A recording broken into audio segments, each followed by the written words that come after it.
Good afternoon. Thank you for this opportunity to take you all through the project we have lovingly christened Homes Around Trees. This design is for an apartment building in Bangalore and primarily aims at engaging with two core issues. One, how does one create within the dense urban context of most Indian cities today a meaningful response to the pressing challenges of high-density housing? And two, given a site marked by a prominent and decades-old tree cover, how does the design respond beyond just the simple reflex of preserving the trees? How does one engage to create spaces that are intrinsic to the experience of living amongst these magnificent trees? The site is located within an old and largely residential dense neighborhood in eastern Bangalore. It's blessed by a good green cover of prominent and old trees. The site is shaded by the lush coolness of these grand old trees, which have been majestically rooted to the site for many, many decades now. One of the biggest challenges of high-density housing in our urban context has been to sensitively engage with the surrounds. Hence the idea of relating meaningfully with the trees and thus enhancing the relationship between the built and the unbuilt became the main crux of our design process. This is the site marking out the various existing tree clusters. The possible building extent is pretty much a resultant of the site geometry and the statutory setbacks. The building footprint is then articulated in such a way that the building can be accommodated within the clearings available amongst the tree clusters. The tree is an experience. Now, rather than just conserving the trees, which is probably the most elementary response, the intent here was to go beyond and actively experience the trees and the site in which these clusters of greenery are nestled. The design process thus in many ways is an abstraction of the idea of living amongst and within the trees, which enables one to experience and embrace them from various vantage points. This idea naturally expanded into experiencing the trees from varying heights to sculpt a living which embraces and engages with these mighty trees. At the scale of the single unit, the idea of a home around the tree takes center stage, ensuring that all key livable spaces are oriented around and actively in conversation with the trees. These spaces also spatially flow from one to the other. The vertical form of the building is also sculpted to wrap around and hug the canopy, which reinforces the idea of not only visual connection, but also a strong physical engagement with the trees on the site. Now moving on to the conceptual framework of the design itself. Each unit is articulated to respond to the presence of the tree fronting it. This articulation at the unit level is extended to define and structure the footprint of the building itself. By extruding this footprint upwards, the built form further reinforces itself with the basic premise of existing in harmony with the contextual forces. This also begins to enable a sculptural physical quality to the building, emerging from its intrinsic spirit rather than an external veneer. The community spaces for the building are also woven around these scoops on the ground and the terrace levels, which further amplifies the engagement with the trees on the site. The building thus sits very lightly on the ground with public programs like reading rooms, yoga decks, and recreational areas for the residents, all woven around the base of these trees. The terrace houses more common amenities like the swimming pool, amphitheaters, etc. The relationship between the individual units and the internal spaces with the trees are critical to the essence of the idea of engagement. Each unit gets, in a sense, a tree of its own. Vertical circulation is planned in a way so as not to hinder the connection between the tree and the habitable spaces.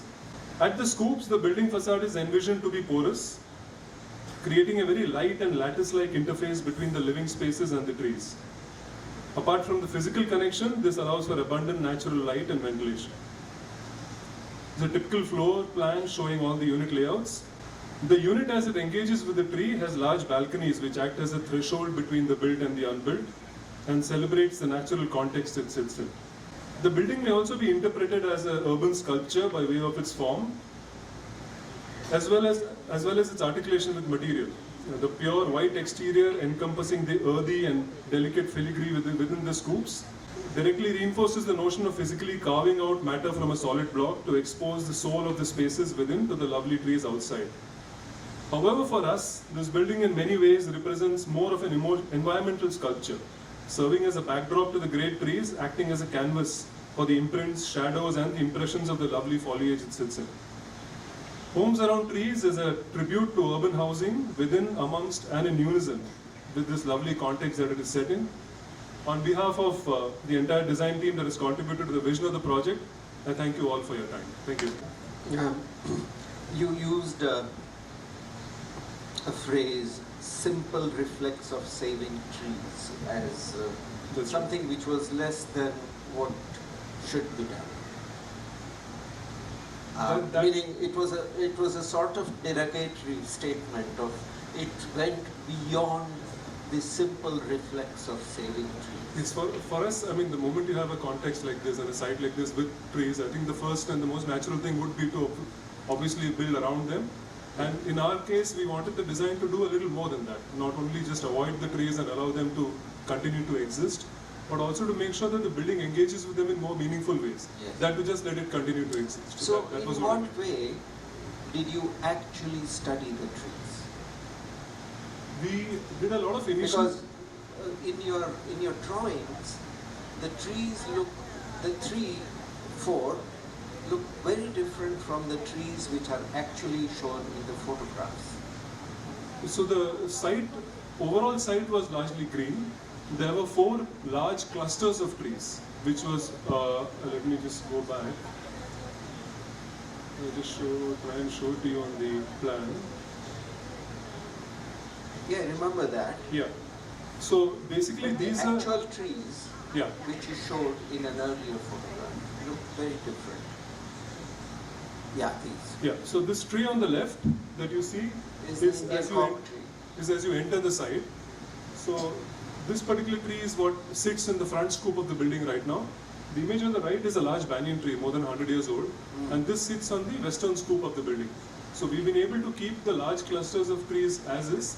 There were some smaller saplings and shrubs which we had to make way for the building, but the larger and the older trees, which are the bulk of the trees, and there was also a lot of transplantation from the main site to the OSR. So there's a 5-meter wide strip of mandatory open space. A lot of transplantation also happened of 3-4-year-old trees. Okay. My last question is statutory setbacks. Are they connected to the height of the building? Yes. So if your height had been lower, say within tree height, would you have had to keep the height of the building? Yes.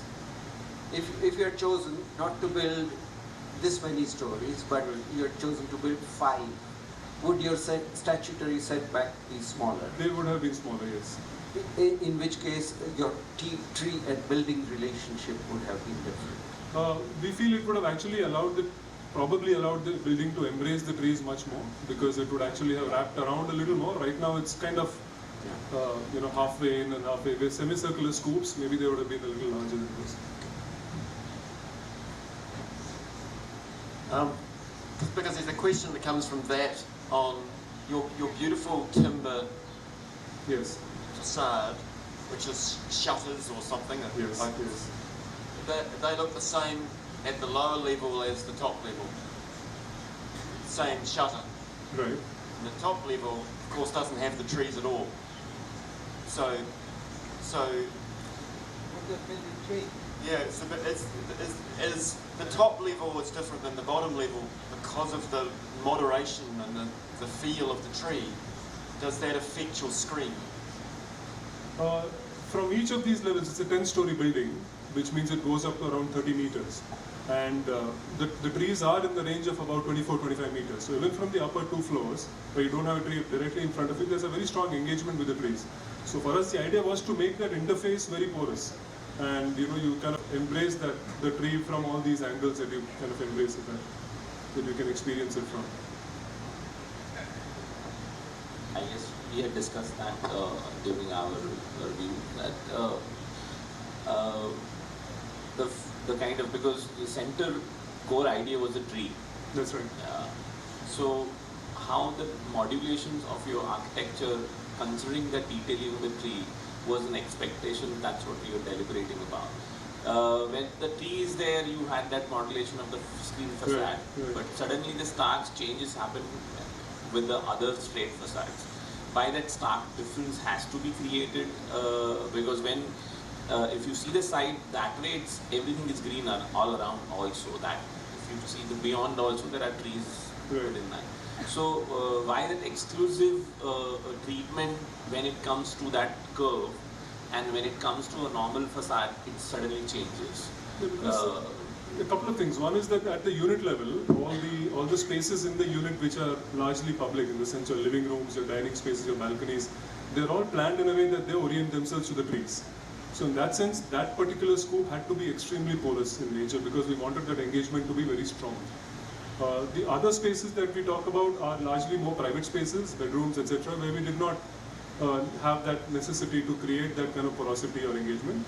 And on the other hand, I mean, purely from a visual or a massing standpoint, we felt that this contrast actually accentuates the fact that how the building responds to these large trees on site. So the contrast between these two, in a way, intentionally magnifies that particular attempt.